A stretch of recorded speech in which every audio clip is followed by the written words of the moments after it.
I wanted to give you guys a brief tutorial on that planner that I shared with you during our teacher page tutorial. So I've gone and opened it in Google Slides, which is where we are going to completely manage it. Um, as you can see, it's a little bit different than what was in the teacher planner tutorial. I had to giggle a little at the idea of some of you using a pink bunny planner with your students. So I went and tried to make it as neutral as possible. But I'm going to show you how to edit it so that you can make it even more kind of your own if you wish. So the first thing that we'll notice is the slides are all laid out. We have all of the months. If we scroll down, we have a notes section, which you can see on the tabs. There's a to-do section, also dates. And as you can see, when I click these, it brings that tab to the forefront a little bit. It just kind of makes it a little bit more visually appealing to your students. The background, the tabs, none of those are clickable in this view. To change that, we need to go into a new setting area that I didn't know about until I found this planner. So if we go to the slide section and we click Edit Master, what it does is it allows us to edit the master copy of the slideshow. So it automatically brings us to the layout of the slide that we are on when we click Edit Master. So it happens to be this one. Now in this, I can go ahead and I can click certain editable items on that template. So to change the background image, I need to first find one to put in its place. So in a new tab, I'm going to click Notebook, Cover Printable, T1, T20. I'm going to click Images. This is a very important extra step. You want to click Tools, Size, Large. The reason you want to do this is because there are a lot of really cute images, but they're slightly on the smaller side. And when you go and plug them into your planner and get them stretched to the correct size, they become really pixelated and it does not look appealing at all. So I'm going to look at this one as my example. And once it's done loading down here, I'm going to right click on it and I'm going to click Copy Image Address. And what that does is it lets me grab this picture's specific URL. Then I go back to my planner and I right click on this image. And there is an option that says Replace Image by URL. And then that URL I took from the original picture, I'm going to right click and paste in. It'll go ahead and it'll find the image. I click Replace and it automatically sizes it to fit the proportions. Now, if you'll notice, this up here does not look like it's in the right place. To change, double click on the image. You'll see there's like a ghost image up here. I am in crop mode now, which means I can drag this image down and once I have it, and I can drag it down however far I need it, right there looks good. I click somewhere else and it takes me back to the correct view. So I've got my planner cover, but my tabs no longer match my color scheme, which if you're like me, that's annoying. To change those, I can't click on them, so I need to come up here and click colors. And this is all the colors that are in my planner. So if I click this little drop down button that shows up on the side window, you'll see all of the different elements that involve color. For the most part, I leave them the same, except for accent 1 through 4 and my link color. So if I go in and I click accent 1, I can go ahead and actually I'm going to keep it on that red and I'm going to bring it right here. So then I'll give it a second and August, December, April, and notes will change to this pinkish color. And sometimes this can take a little bit depending on how many slides there are, because what it's doing is it is assigning this color to accent 1 throughout every single slide in your presentation so that you don't have to do every single one individually. So just to show you one more time, I'm going to go to accent 2 and I'm going to drag this over to the blue and I'm going to put it right there. So then I give it a second and it'll change September, January, May, and to this pretty little blue color. Okay, so you would just go through and you would do this for all the remainder of the accent options. Once you have done that, you're going to go reapply to all, and we are going to exit. Now, there's the cover of my planner.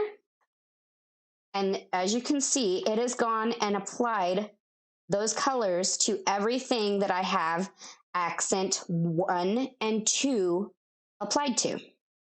Okay, so when I initially got this planner, on every single slide, there were invisible boxes over each and every single tab. And those invisible boxes were what took you to the designated slides. So let me show you what I mean. So if I go to present mode, this also works when you have it embedded on a web page.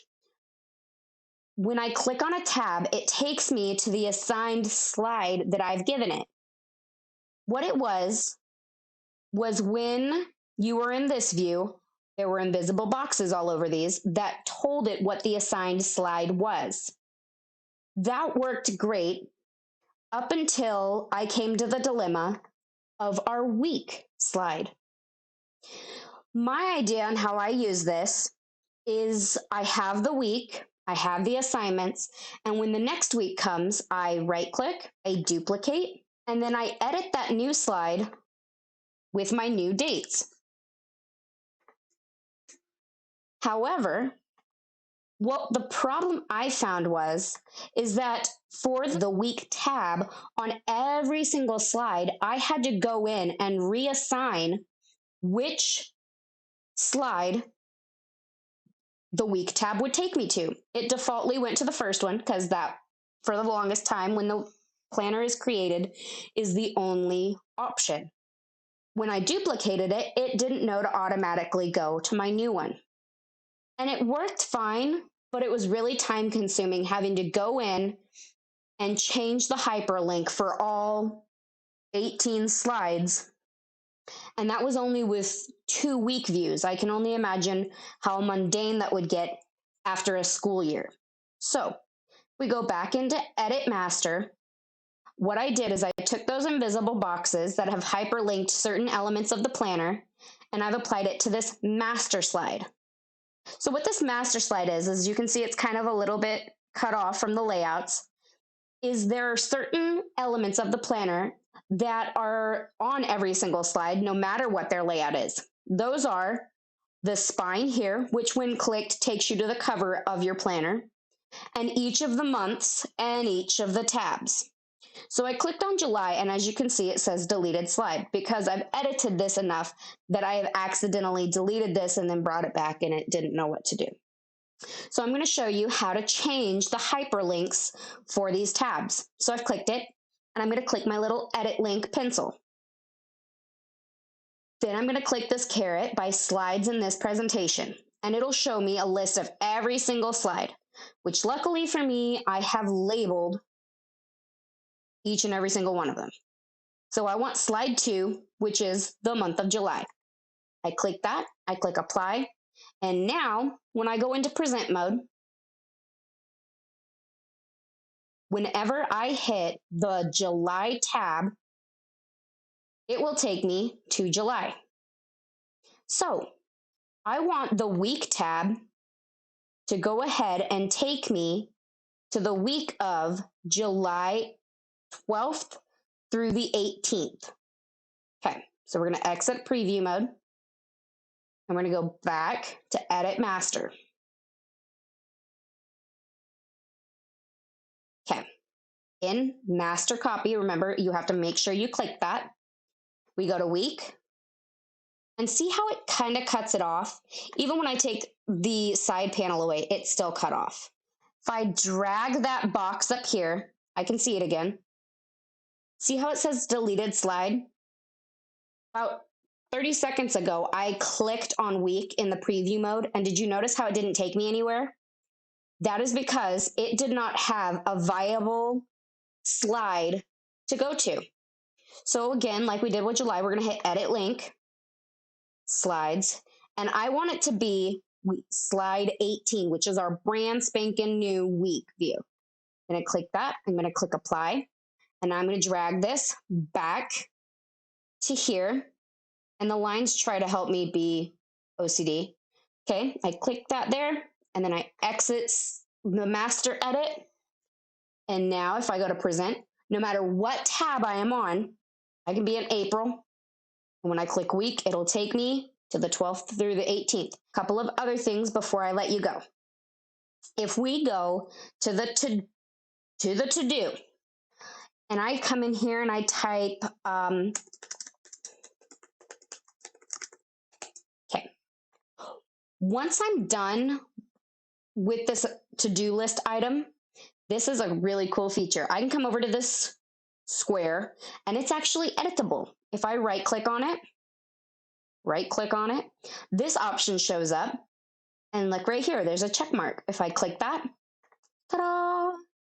Now, students can see when something is complete.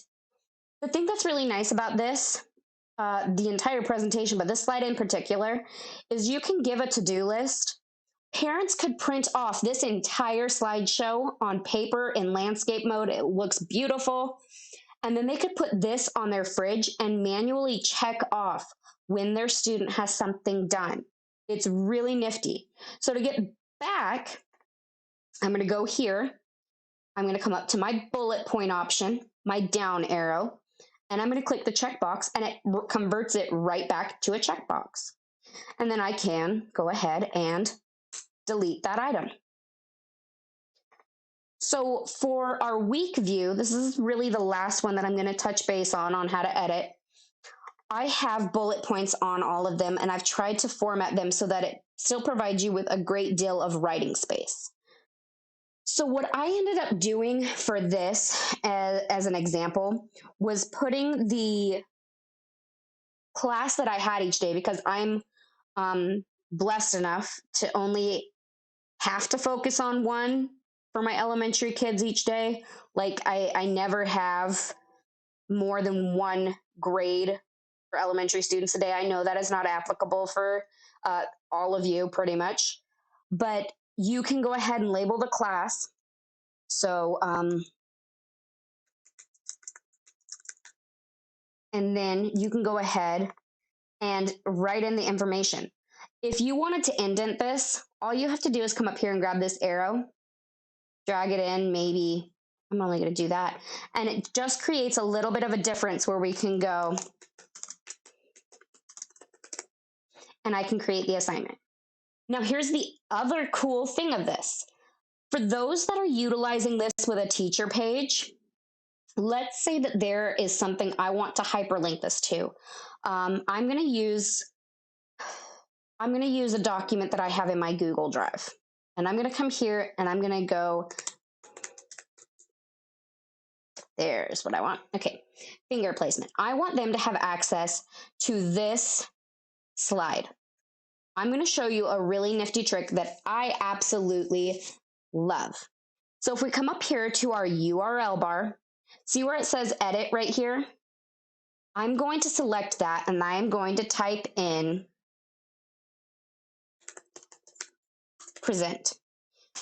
Now, what that does is it creates this view. If I copy this URL right here, no matter what, when someone opens the link, it will put them in here. They cannot exit from this view. I used this for a number of parent tutorials during distance learning. So I've copied this address right here. I'm going to come back to my planner. I'm going to select this right here, and then I'm going to hit insert link. And I'm going to paste that present view URL. See how it says present? Right there. So then when I have this embedded on my teacher page and a student comes along and goes, oh, this is hyperlinked, they can click it. They're going to open that link and it will automatically take them to present mode. They can navigate through it, but they can't edit it. It is the coolest trick with Google Slides. So that's really nifty if you want them to preview an assignment or if you want parents to have access to what their assignment looks like, which honestly is the point of the teacher pages, to open up that level of communication with the parents and allow them to see what assignments their kids should be working on. So then you would just go through and hyperlink what you need. You could also hyperlink directly in your calendar. So if I came and I can go ahead and, so I'm going to go ahead, I'm going to find something I want to hyperlink to. I'm going to grab this URL, copy, come back here, paste, apply. And now while they are going through their calendar, they can be like, Christmas, oh, it's hyperlinked, click, and it will automatically take them to whatever I've hyperlinked. So you can do that in your calendar, or you can do that in your to-do. You can do that in your week view. It's really nifty and really cool. So I think that is the majority of how to edit this slideshow. If you are interested, again, on the YouTube video for teacher pages, as well as on my teacher page, I have a button that allows you to go directly to the quote, quote, make a copy version of this, which will give you a nice spanking new version of this with the black polka dots and absolutely nothing filled in on any of these slots. So if you have any other questions, you can go ahead and let me know, and I will try to answer them to the best of my ability. Bye.